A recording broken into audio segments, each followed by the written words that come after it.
Якутский киномарафон стартовал в Москве в рамках культурной программы «Дней Дальнего Востока».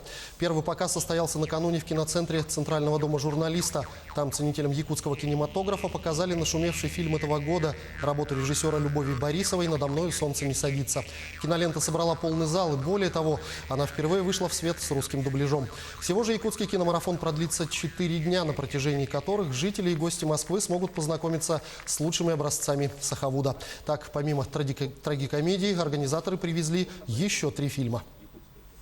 В марафоне будут представлены 4 картины. То есть открывает «Надо мной солнце не садится». Дальше «Детство, которого мы не знали», Аммачке Саскике. И «Агент Мамбо». И будет завершать прошлогодний наш фильм, который «Царь-птица». Нам очень радостно в том, что сегодня зал битком.